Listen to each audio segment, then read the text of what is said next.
Assalamualaikum warahmatullahi wabarakatuh. Perkenalkan, saya Heni Mariko dari Program Studi Teknologi Hasil Pertanian jurusan Teknologi Pertanian kelas Indralaya A.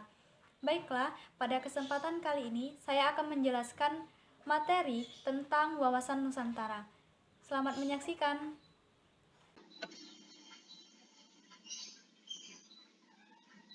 Wawasan Nusantara. Definisi wawasan Nusantara. Wawasan Nusantara merupakan wawasan nasional bangsa Indonesia. Sebagai konsep, istilah wawasan Nusantara dapat kita pahami melalui definisinya, baik secara etimologi maupun terminologi. Secara etimologi, kata wawasan Nusantara berasal dari dua kata, yaitu wawasan dan Nusantara. Wawasan dari kata wawas di dalam bahasa Jawa yang artinya pandangan, sementara kata Nusantara merupakan gabungan dari kata Nusa yang dapat memiliki dua arti, yaitu kepulauan dan bangsa. Sedangkan kata antara memiliki makna sama dengan kata inter dalam bahasa Inggris yang berarti antar atau antara dan relasi. Sedangkan dalam bahasa Sanskerta, kata antara dapat diartikan sebagai laut. Penggabungan kata Nusa dan Antara menjadi kata Nusantara dapat diartikan sebagai kepulauan yang di antara laut atau bangsa-bangsa yang dihubungkan oleh laut. Adapun secara terminologis, wawasan Nusantara merupakan pandangan bangsa Indonesia terhadap lingkungan tempat berada, termasuk diri bangsa Indonesia itu sendiri. Jadi, bangsa Indonesia memandang wilayah bangsa yang ada di dalamnya sebagai satu kesatuan. Itulah esensi atau hakikat dari wawasan Nusantara. Selanjutnya, pentingnya dari adanya wawasan Nusantara. Wawasan Nusantara memiliki peranan penting untuk mewujudkan persepsi yang sama bagi seluruh warga negara Indonesia. Sebagaimana dikatakan bahwa wilayah Indonesia yang tersebar dari Sabang sampai Merauke sebagai satu kesatuan. Sehingga wawasan Nusantara menjadi sebagai wawasan pembangunan yang mempunyai kesatuan, kecakupan politik, kesatuan ekonomi, kesatuan sosial, dan kesatuan pertahanan serta keamanan. Wawasan Nusantara sebagai pertahanan dan keamanan negara merupakan geopolitik Indonesia dalam lingkup tanah air Indonesia sebagai satu kesatuan yang meliputi seluruh wilayah dan segenap kekuatan bangsa. Selain itu, wawasan Nusantara juga sebagai wawasan kewilayahan, sehingga hal ini menjadi pembahasan di dalam negara agar tidak terjadi sengketa dengan tetangga. Selanjutnya, menilik latar belakang sumber historis, sosiologis, dan politik tentang wawasan Nusantara. Latar belakang historis wawasan Nusantara bermula pada lahirnya konsepsi wawasan Nusantara yang bermula dari Perdana Menteri Insinyur Haja Juanda Kartawijaya yang pada tanggal 13 Desember tahun 1957 mengeluarkan deklarasi yang selanjutnya dikenal sebagai Deklarasi Juanda. Tidak hanya melalui peraturan perundangan nasional, bangsa Indonesia juga memperjuangkan konsepsi wawasan Nusantara berdasar Deklarasi Juanda yang kemudian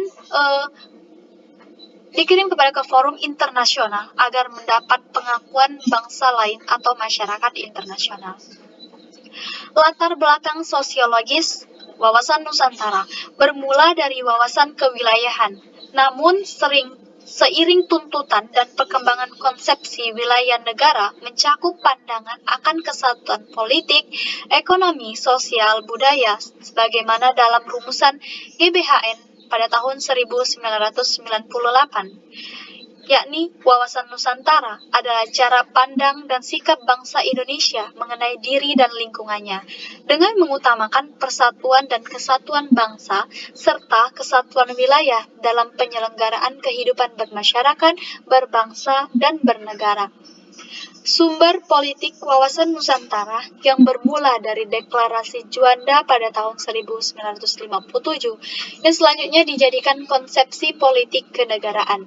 Kepentingan nasional mencakupi cita-cita nasional, tujuan, dan visi nasional warga negara bermula dari Deklarasi Juanda, kemudian dirumuskan di dalam naskah GBHN sebagai hasil dari konsep politik. Selanjutnya, dinamika dan tantangan wawasan Nusantara. Dengan adanya konsep wawasan Nusantara Indonesia, wilayah Indonesia menjadi sangat luas dengan ragam flora, fauna, dan penghuni wilayah tersebut. Namun demikian, konsepsi wawasan Nusantara juga mengajak seluruh warga negara untuk memandang keluasan wilayah dan keragaman yang ada di dalamnya sebagai satu kesatuan. Luas wilayah Indonesia tentu memberikan tantangan bagi bangsa Indonesia untuk mengelolanya. Hal ini dikarenakan wilayah yang luas menimbulkan potensi ancaman dan juga sebaliknya memiliki potensi keuntungan dan kebermanfaatan. Upaya untuk memperkuat persatuan dan kesatuan wilayah akan terus berlanjut yang selalu berkembang dan tantangan yang berbeda pula sesuai dengan perubahan zaman. Adapun dinamika yang berkembang itu misalnya jika pada masa lalu penguasa wilayah dilakukan dengan pendidikan militer, maka sekarang lebih ditekan pada upaya perlindungan dan pelestarian alam di wilayah tersebut. Tantangan yang berubah, misalnya adanya perubahan dari kejahatan konvensional menjadi kejahatan di dunia maya. Selanjutnya, esensi dan urgensi wawasan Nusantara. Esensi dari wawasan Nusantara yaitu kesatuan atau keutuhan wilayah dan persatuan bangsa, mencakup di dalamnya pandangan akan satu kesatuan politik, ekonomi, sosial budaya, dan pertahanan keamanan. Wawasan Nusantara merupakan perwujudan dari sila ketiga Pancasila, yakni Persatuan Indonesia. Urgensi wawasan Nusantara, yaitu wawasan Nusantara sangat penting, berfungsi sebagai panduan dan pedoman dasar bagi penyelenggaraan bagi kehidupan yang memberikan motivasi dorongan untuk mencapai tujuan, juga melandasi perjuangan bangsa Indonesia untuk bersatu dalam mencapai tujuan nasional secara utuh, menyeluruh, dan terpadu. Maka, untuk menjamin agar kesatuan Indonesia selalu terpelihara, bangsa Indonesia melahirkan wawasan Nusantara. Pandangan itu adalah satu konsepsi geopolitik dan geostrategi yang menyatakan bahwa perwujudan Kepulauan Nusantara yang meliputi seluruh wilayah daratan, lautan, dan ruang angkasa di atasnya, beserta seluruh penduduknya, adalah satu kesatuan politik, ekonomi, sosial budaya, dan pertahanan keamanan.